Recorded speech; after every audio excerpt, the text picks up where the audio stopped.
What if everything they told you about life was only half the story? What if the way you've been taught to measure success, happiness, and identity was designed to keep you small, obedient, and predictable? And the real tragedy? You believed it. Since you were young, you've been fed the idea that youth is the golden age, that after your 30s, things begin to decline, and by 40, it's too late to change anything. But what if the truth is exactly the opposite? What if turning 40 isn't the beginning of the end, but the beginning of something real? Let me ask you this. Have you ever looked around and wondered if the life you've built is actually yours? Have you ever felt like your identity is a patchwork of what others expected of you? If the answer is yes, you're not lost, you're finally waking up. Carl Jung believed that real life doesn't begin until we stop living on autopilot.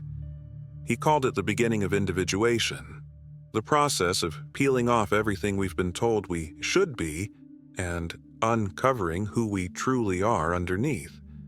And this moment, this quiet discomfort that creeps in around 40, isn't failure. It's the first sign of truth. The first 4 decades of life are often lived through roles: the good child, the responsible adult, the loyal partner, the career climber. But those roles, as familiar as they are, rarely reflect our inner truth. They're costumes worn for approval, security, and belonging. But something begins to shift. What used to fulfill you starts to feel hollow. The victories you once chased no longer bring satisfaction. And beneath the surface, a quiet voice starts whispering, "This isn't me." That voice isn't your crisis. It's your turning point. We adapt. We adjust. We shape ourselves to fit the roles we were handed, and for a while it works. Until it doesn't. At some point, the weight of it all starts to press down. The mask begins to crack. The roles that once gave us direction now feel like cages. And that's when it begins. The discomfort, the questioning, the slow unraveling of everything you thought was solid. Success stops feeling like success. Recognition feels empty. And the goals that once kept you moving now seem absurd. So you're left with a decision. Keep playing the part. Or burn the script and write your own. Here's the truth most people never confront. If you've reached this stage of life and haven't felt a deep internal rupture, if you haven't questioned whether the life you built is truly yours, then chances are you're still asleep. And the truth is, most people are. They choose familiarity over freedom. They prefer the safety of a predictable identity, even if it's false, over the unknown that comes with authenticity. But those who dare to confront that truth discover something rare. Freedom. The kind of freedom that only comes when you stop living for others. When you stop walking in a direction just because you've walked it for years. When you finally realize that success has nothing to do with applause and everything to do with alignment. Now let me ask you something uncomfortable. How much of your current life is truly yours? How much of what you do every day reflects your core self? And how much is just habit? Are you living? Or are you performing? It's easy to avoid these questions. Easy to stay busy, stay distracted, stay safe. But eventually, the act wears thin. And the truth demands to be faced. Eventually, truth doesn't knock. It crashes in. The mask slips, the illusion thins, and suddenly you can't unsee what's been hidden for years. You look at your life, your choices, your relationships, your routines, and something in you whispers, "This isn't it." And now, you stand at the threshold. This isn't the beginning of your decline. This is the beginning of your revolution. It's not the end of your story. It's the start of a new one. One where you're the author, not just the character. The question is, will you write it? Carl Jung called this process individuation. I call it rebirth. It's that sacred point where the life you've built no longer sustains who you are becoming. But awareness alone isn't enough. Knowing you've lived as someone you're not is one thing. Choosing to do something about it, that's where the work begins.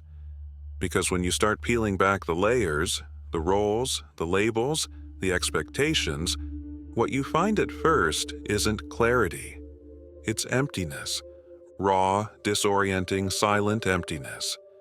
And that emptiness terrifies most people. You've spent your whole life being defined by what you do, by how others see you, by how well you perform. So what happens when all of that falls away?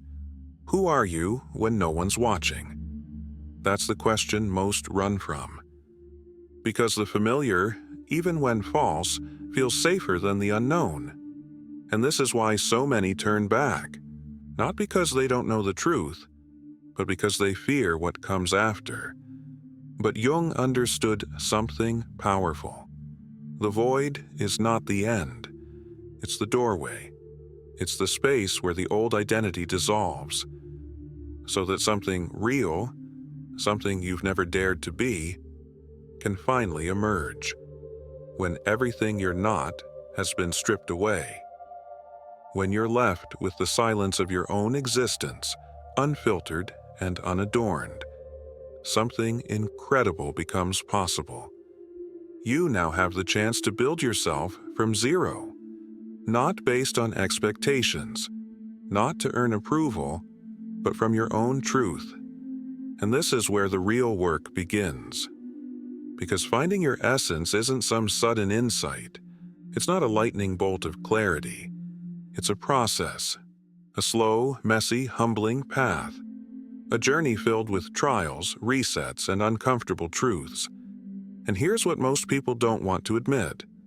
No one can walk this path for you. There's no map, no formula, no voice from the outside that can tell you what's right. Because your true self isn't hiding in a self-help book or a social trend.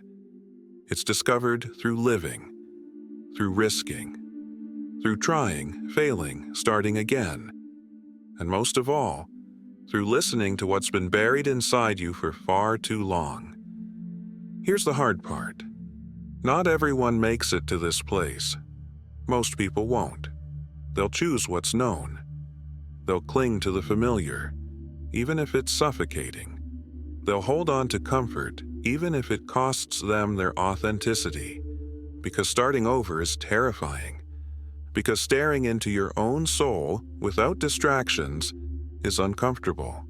But if you do it, if you choose to go into the unknown, if you let go of who you've been told to be, and instead explore who you might become, then you'll finally grasp the truth Jung devoted his life to teaching. Life is not about fulfilling expectations. It's about transcending them. And only when you release everything that isn't you can you begin to become the person you were always meant to be. And here's the twist. The moment you begin shedding what's false, you'll notice something strange. The world you thought you knew no longer looks the same. The conversations you once enjoyed start to feel shallow. The goals that used to motivate you now seem ridiculous. Even the fears that once haunted you lose their grip. It's like someone removed a filter from your eyes. And for the first time, you're seeing the world as it actually is. Not romanticized, not sugar-coated, just raw. And here's the part no one warns you about. When you wake up, you feel alone. Because now you notice things others don't. You see through facades you once believed in. You recognize patterns that used to feel normal, and now feel unbearable. Most painfully of all, you begin to realize many of the people around you aren't walking the same path. Friendships built on surface-level validation start to fade. Relationships formed around roles, not real connection, begin to feel hollow. Small talk becomes noise. Fitting in becomes exhausting. And this is the point where many turn back. Because no one wants to feel isolated. No one wants to admit that they've spent years or even decades surrounded by people who never truly saw them. But this is one of the most sacred tests of the journey. When you shed what you're not, you also shed the people who only knew the mask you wore. And though it's painful, it's necessary, because only then can you begin to draw in what actually aligns with your becoming. This is where the second phase of the inner journey begins. Individuation isn't just about letting go. It's about rebuilding, with intention, with clarity, and with truth. Some reach this point and fall into despair. They grieve the old world, the old self, the old connections. But others, they begin to see something new rising from the ashes, something that's never depended on performance, something that feels real. Some cling to nostalgia, to the illusion that maybe things were easier before, when they still knew how to blend in, when the world still made sense within someone else's framework. But others realize something far more powerful. Now they have the freedom to choose. Think about it. Until now, most of your life was built around choices made under external influence. You chose your career, your relationships, your lifestyle, based on what you were told was respectable, acceptable, or smart. But for the first time, you're standing in front of a blank page. No script, no applause, no guarantees. And it's terrifying, because here comes the next big wall. The fear of being wrong. When you follow someone else's path and fail, at least you have the excuse, I was just doing what I was told. But when you choose for yourself, there's no one else to blame. That's why many people, even after awakening, still stay stuck. They know they're living a lie, but they won't move. They stay in the gray zone, no longer fully asleep, but too afraid to walk forward. And this is where Jung's wisdom cuts through. Individuation isn't comfortable. It's not designed to be. It forces you to confront every illusion you've built your identity on. It demands that you challenge every belief that kept you small. It asks you to destroy before you can rebuild. It's a cycle of ego death and inner rebirth. And like all rebirths, it begins in darkness. But on the other side of that darkness is something rare, something most people never get to feel. Freedom that's rooted in truth. Because when you stop performing, when you stop making decisions just to be accepted, when your life begins to mirror your essence, everything changes. Not all at once, but deeply, quietly, and permanently. The anxiety fades. That endless pressure to chase something, to prove something, to be something. It dissolves. The need to be liked, validated, or applauded loses its grip. The urgency to meet expectations or live up to someone else's version of success simply dies out. And in its place, something more powerful arises. Peace. Not the peace that comes from everything going your way, but the kind that lives inside you, unshaken, steady, and rooted. The peace of knowing you're no longer pretending. The calm that comes from living in alignment with your truth. It's the difference between merely existing and actually being alive. Between reacting to life and responding with intention. Between being a product of the world and becoming the architect of your own soul. But here's a truth most people never realize. This journey doesn't have a finish line. There is no moment where you suddenly declare, I've arrived, I've become my true self, I'm done. Because individuation isn't a destination, it's a path, a spiral.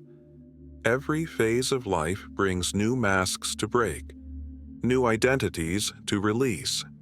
new truths to uncover. The difference is, once you've awakened, you can't go back. You no longer live to please. You no longer tolerate what drains you. You begin to say no, not out of rebellion, but out of reverence for your energy. You begin to choose relationships that mirror your growth, not just your comfort. You stop moving to be seen and start moving because it feels right. And this is where the true transformation lives. Not in changing who you are, but in becoming someone you were never allowed to be. Because in the end, the most important question isn't, what should I do with my life? The real question is, who am I willing to become? Once you've seen the truth, you can't unsee it. You can try to forget. You can drown in distractions. You can wrap yourself back in routine and pretend nothing shifted. But deep down, you know, something cracked open, something moved, and it won't go back to sleep. That's the thing about awakening. It ruins your ability to play along. You can no longer fake what doesn't feel real. You can't tolerate spaces that drain you. You can't pretend the noise is meaningful. And this is where most people freeze, because knowing the truth is one thing. Doing something about it, that's another story. But here's what you need to hear. You don't need to have it all figured out. You don't need to be confident. You just need to take one step. The fear, the doubt, the voice that says, "What if I'm wrong?" All of it is part of the path. If you don't feel afraid, you're probably not growing. Because transformation hurts. It pulls you out of everything you've known. That's why most people never begin. They get stuck in analysis, paralyzed by waiting for the right time. But the truth is, clarity doesn't come first. It comes after movement. So here's your challenge. Stop waiting. Stop asking for signs. Stop hoping someone will give you permission. No one is coming to save you. No one is going to say, "This is your moment." You create the moment by choosing it. And while you're at it, don't expect applause. Don't expect everyone to cheer for your growth. When you start living in your truth, you'll naturally threaten those still hiding from theirs. People will criticize you.